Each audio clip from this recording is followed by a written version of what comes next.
Welcome back to Morning Break's version of the dating game. We have with us now, let's give a big round of applause for DC 101's Greaseman.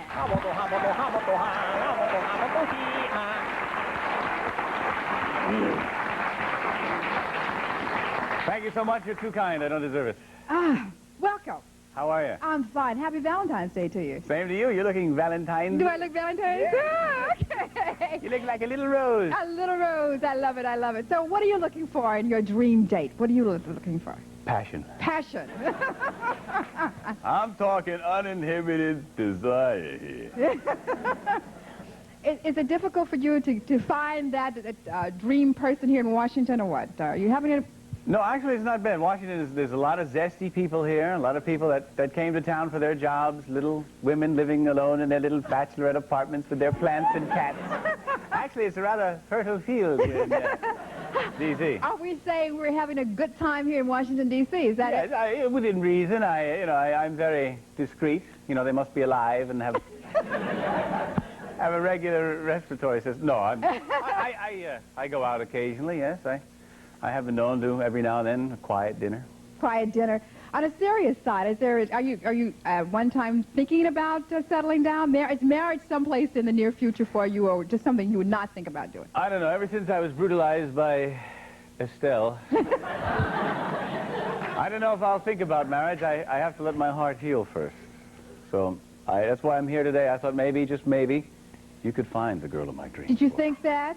Well, then let's start with that now. Now, let me tell you how the game is going to be played. You'll have a chance to ask our bachelorettes some questions. They have not seen, they're hidden from you. You can't see them. Right. And we're asking that you not ask questions directly that reveal their age, height, occupation, or whatever, but you can be really clever about it. Now, I said the audience shouldn't coach you, but they've already done that. They have. I'll be frank, I'm a little nervous. Everybody whooped and made noises when they came in. What do you got over there?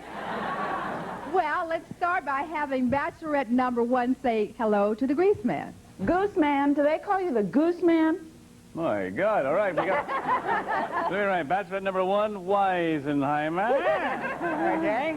Bachelor number 2, Bachelorette number 2. Would you say hello to the Greaseman? Hello, happy Valentine's Day.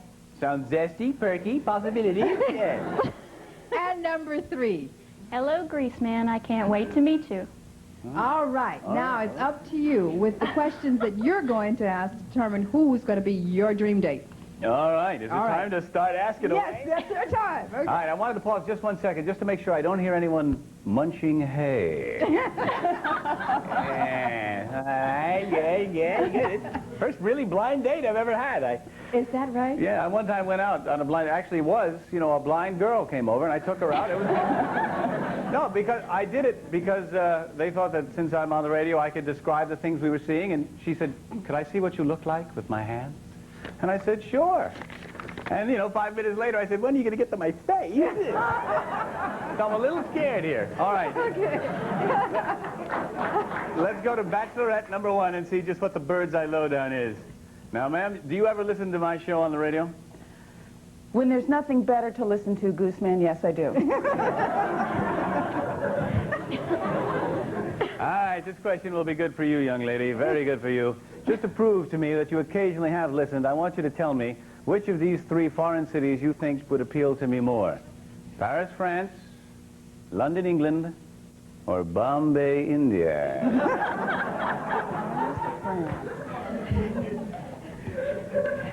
A city that you will soon visit if you choose correctly.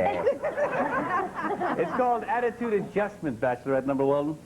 Well, Gooseman, let me see. I would have to say you would probably like Bombay, India. I don't know why, it's just a hunch. Just a hunch. You'll find out later. All right. Okay, Bachelorette number 2. We're out camping. It's cold outside. We decide to get into the same sleeping bag. Just before we drift off to sleep as our arms enfold each other, I confess to you that prior to picking you up, I had 3 bean burritos for dinner. What is your reaction, and how do you handle the situation? I would probably ask you to take out the gas. All right. I was kind of hoping you'd cover one Thanks for the nostril. warning, though. I do appreciate the warning, though. All right, there you go. Okay, bachelorette number 3. Is there anything you've ever wanted to do on a date that's crossed your mind, but you never had the guts to do? I've never had the guts to do. Yeah. But yet you've thought about it, huh? You were unsure, but... Probably a lot of things that I wouldn't do out in public. Okay, but there's no one particular thing. No, not one particular thing. Does that mean you've done them, or just... I like to try everything once, so. Yeah. All right. That's good. That's a nice positive answer. All right, bachelorette number 1. Yes, sir. Let's see. They say the sexual revolution is dead. What do you think? I've had my guns out for years. All right. Bachelorette number 2. After a long day shrieking, telling stories, blowing things up, Sergeant Fury, boo-da-da, boo-da-da, ba-ba-ba-ba. And I come to your house all nervous and keyed up. How do you help me unwind? Well, I'd probably start by saying, relax, Greaseman, and I'd probably give you a nice massage and try to work all those kinks out of that nervous tension I hear coming over. That's what I'd probably do, give you a massage and say, relax, take it easy. All right, good. All right, we're narrowing down the field somewhat. Narrowing down the field. Bachelorette number 3. If you had to describe yourself as a dessert, what dessert would you be? Everybody. Honey. Honey. Honey. Yeah. Ooh. All right, yeah. Burritos and honey. I like it. You're doing good, number 3. You're doing good, number 3. You want to try that with the other 2? Same thing with... Yeah, that's a good idea. A little self-image evaluation. Kind of a vocal Rorschach influx test. All right, number 2. What kind of dessert do you see yourself as? Probably a banana split. Okay. And number 1, dare I ask? 31 flavors. That was good.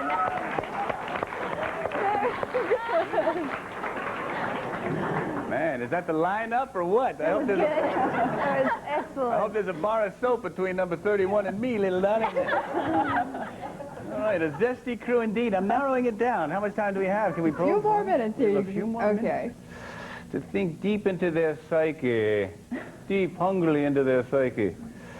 All right, little Donnan, if we were out together, bachelorette number 1, it's dimly lit, candles are flickering. It's one of those really intimate restaurants. And I got a camel hanging out of my lips. And as I flip that lighter to light the camel, you notice an ominous lesion on my lower lip. I take a long drag and I lean over to say, my God, let's celebrate the moment with a kiss. What do you do, little darling? What do you do?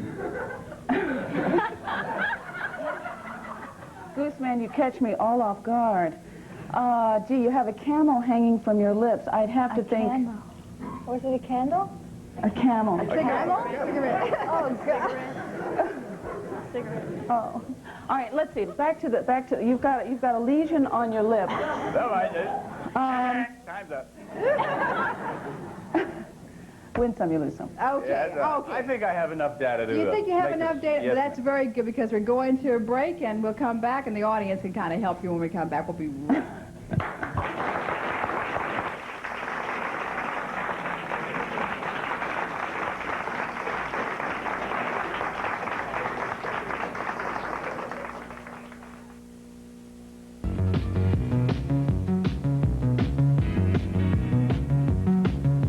right welcome back to Morning Break's dream date, if you will. Now, we want the audience to help the Greaseman on this. Would you select bachelorette number 1?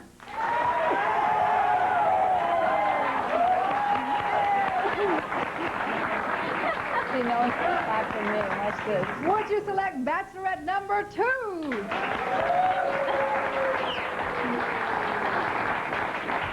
Number number 3.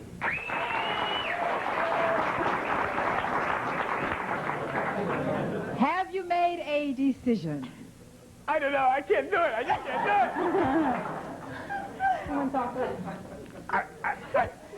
I try to read the faces in the crowd. I try to read yours. Everybody has a different idea, a different reaction. I just don't know what I'm in for. Should I be brutalized by number 1? Should I take the tenderness of number 2, the heat love of number 3? I just don't know. Well, you have to do something. What are you going to do? Can we just take them all and make a sandwich? All right, I'll make it. Oh, God, no. All right, the audience, I seem to detect a louder response for number 1, right? However, you wouldn't lead me wrong now, would you? Y'all wouldn't do it just to humiliate Uncle Will, would you? Okay, I'll rely on the maggotry. Number 1.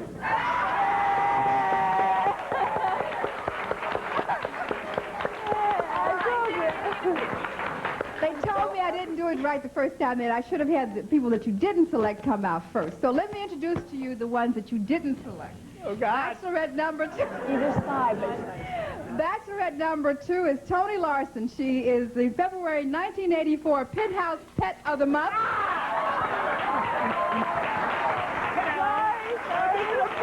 sorry. Oh, my God. I want to see every one of you after the show. We're talking individually. I mean, IFD, individually. always listen to your inner voice. All right. Bachelorette number 3 is Pam Brown. She's an amateur bodybuilder who has competed on an amateur basis. She's won several competitions, including Miss DC 1984. She also has... Hello and welcome. Have a seat. Now we'll show you the person that you selected. I gotta run. I got some production at the station I gotta do. I gotta run. I'll get back with you a little bit later on. All right. Bachelorette number 1 is Patty Hardy. She's a stand-up comedian whose materials attempt to reconcile her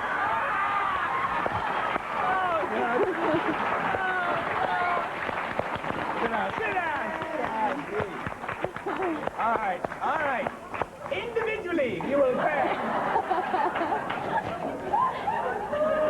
Oh, come on, she's not that bad. No, she's a wonderful woman, and I'm sure we'll have a great time together. Yeah, how about that? I have my tape measure here. Really? Well, you've handled diameter. You want to do length? No, it's nice to meet you. It's a joy to feel, and I have to catch your act sometime.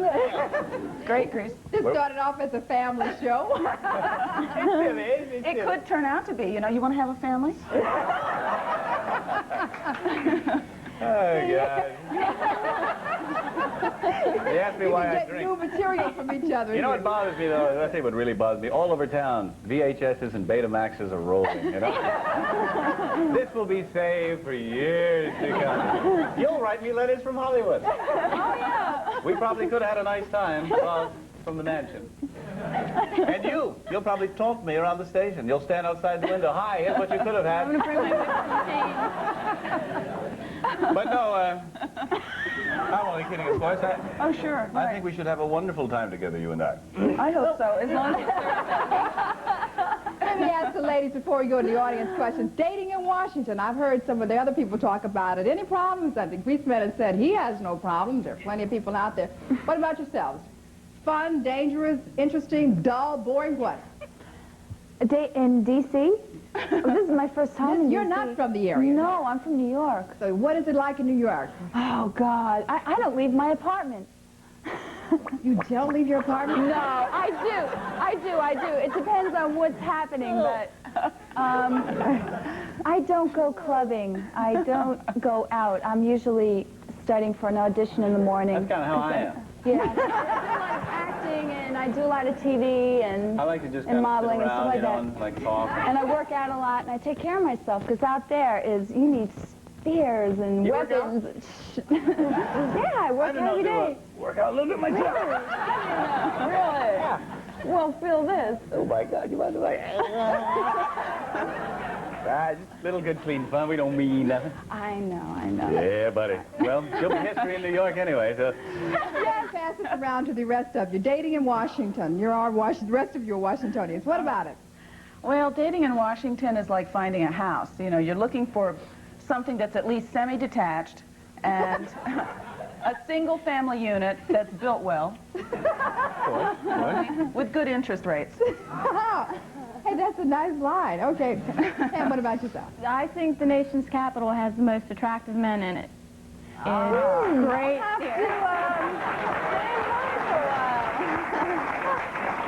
Let me get some questions and comments out here. Now, you all are a little young for this, but let's see. What's your question? How were the bachelorettes picked?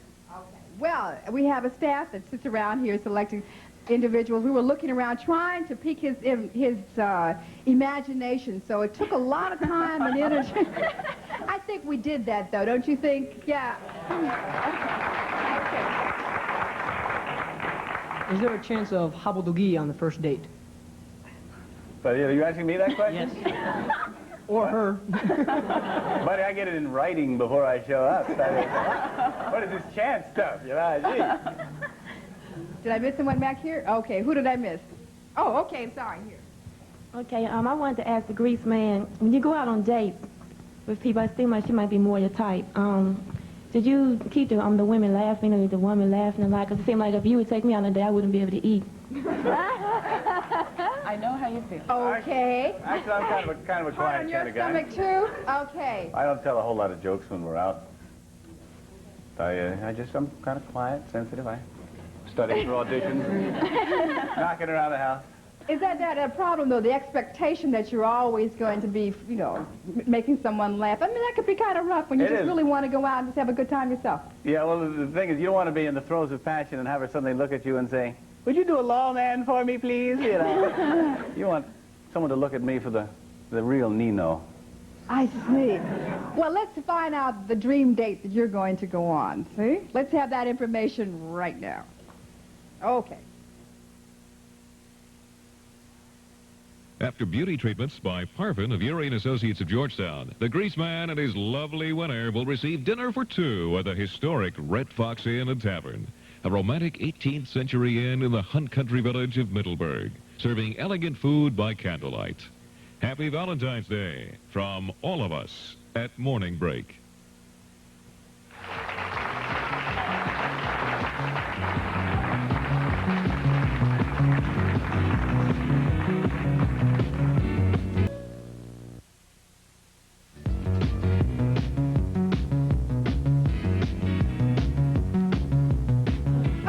I tell you, this has really been something during the break. Talk about losing control during the show here. You had a question or comment. Let me get up to you. Yes.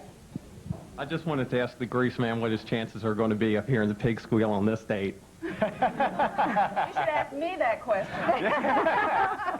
Yeah, really. I'll allow the lady her discretion. I'll allow the lady her discretion, buddy. I really can't get into it. I think we've already, when the spots were on, we were already intimate with each other in a very verbal sense, and I think this is, you laugh at me, you're all laughing. Well, let me tell you something. This woman means a lot to me, buddy. He's a very fine man. What's your name again? Nino. Nino, yes. Nino and I are like this. Listen, we want to hear about these dreams. No, maybe we don't want to hear. Let me see. You have a question or comment over your head. I have a question for Greaseman. I like your sense of humor, but I truly believe that deep down inside you have a serious side. And from that serious side, did you ever plan to get married? Well, I was married one time, you know, and I don't know. It's been 10 years since the divorce, and I don't know. To answer your serious question seriously, NFW, no. This is a question for Greaseman. When you are on a date, do some people ever come up to you and talk about what you do for a living? Well, let's ask that to JC, too. Just include everybody on that. What about it? I haven't had much problem with it. People usually say hello, but nobody really hangs on me. What about you? Well, people have said that they've seen me in the laundry at the Washington Hospital Center. They thought I worked there. And I've had other people say, oh, aren't you the checkout girl at the Giant? And because what is happening is they know the face. and they know it's the face that they've seen before, they're familiar with it, but they can't put it in the right place. So I'm not offended by that. In fact, it's a compliment when people say they recognize you. I know you. And when I finally tell them, well, maybe it's because you watch the news, and they say, oh, yes, you're part of my family. All right, let me try this. Greaseman, on those stories you tell on the radio, are they true? Most of them have a basis in fact, and I just exaggerate it to the point of wackiness. Oh, listen, they say they close out by doing this. Let's give it a big kiss. And, oh, come on, give it a big shot here. Come on. Come here, baby. Come on.